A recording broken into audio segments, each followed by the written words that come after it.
This is Digaris Masculist MGTOW Flyers. That is 2-3 page essays on the themes of masculism and MGTOW, written by and read aloud by Prof. Dr. Hugo Digaris. This is flyer number 442, part 2, entitled Masculist Advice to Governments on Parenting. Continuing straight on. At this point, it's useful to point out that by radically reducing the population size, the global warming problem can be solved. There are far too many people on the planet now, so that the Earth's capacity to cope with global pollution is suffering and may collapse, leading to climate change and deaths in the millions. By reducing the world population to, say, 500 million, instead of the current 8 billion. The pollution caused by the 500 million, even if all of the 500 million are living like Americans do today, then the impact of this much smaller population on the environment would be sustainable. The much lower total pollution level would not be enough to cause climate change and environmental collapse. So one can argue that governments may look favourably for a generation or two on the birth rate collapse that is taking place around the modern world, arguing that for the next few generations, reducing the world population is a good thing, so that all those social, economic and gender political forces that are causing the birth rate to plummet ought to be allowed to take their natural course until the world population has reached a low, sustainable level. Then a governmental U-turn needs to be implemented so that the birth rate rises to just above the replacement level of 2.1 children per woman. How might this be done? In an earlier flyer entitled Details on Women's Career Mother Timeline, CMT, flyer number 404, I mapped out a timeline for women who want to be mothers that aims to satisfy both the feminists and the masculists in terms of fairness to both sexes, that does away with the monstrosities of the divorce courts for men and allows women to be both mothers and careerists. It proposed a career mother timeline for women, which went as follows. Girls are to be socialized and educated to be FIPS, so that they do not manslave a man.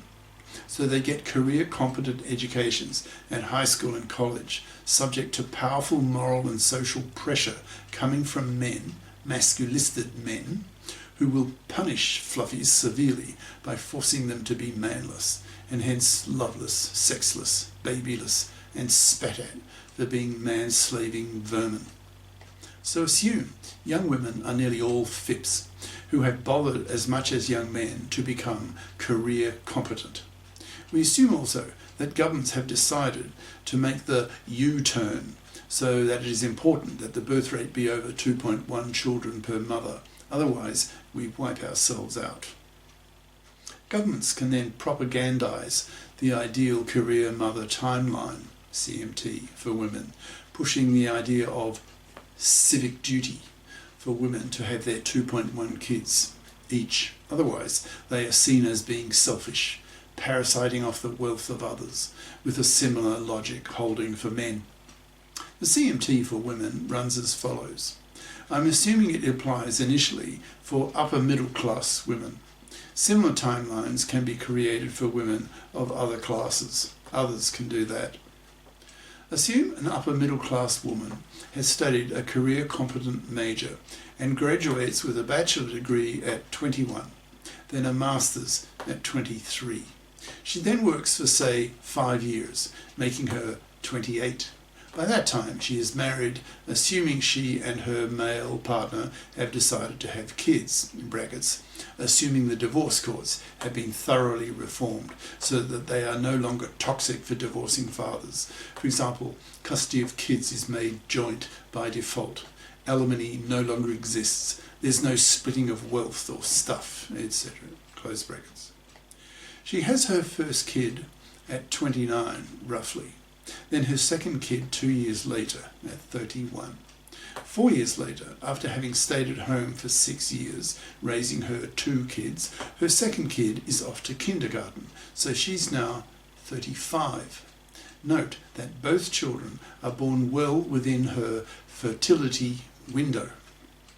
She then returns to work for decades, earning good money as a FIP, since she has already has had some 5 years' experience in the workforce and has obtained a career competent master's degree, so she pulls her weight for the rest of her working life before she retires, so that she does not parasite of the money and labour of her husband or partner. She is no fluffy, satisfying the needs and demands of the masculists. But lots of women don't want to have kids because they feel it is too expensive. For example, in the US, it's estimated that it costs a whopping $250,000 to raise one kid today. But we have assumed that we are living in an era when keeping up a birth rate of 2.1 is important. So how to entice women to have babies when they are real careerists like men with the same ambitions of men for their paid working life? The answer is to offer women, families, a motherhood subsidy paid for by the government, which indirectly will be paid for more by men, since the men will still be working during the 6 years that the women are staying at home, raising very small children. To ease his burden, so that he's not the sole breadwinner of the family, the wife will be given a motherhood wage paid by the government. So if the father gets fired, there is still income coming in that can keep the family financially afloat and thus de-stresses the family considerably.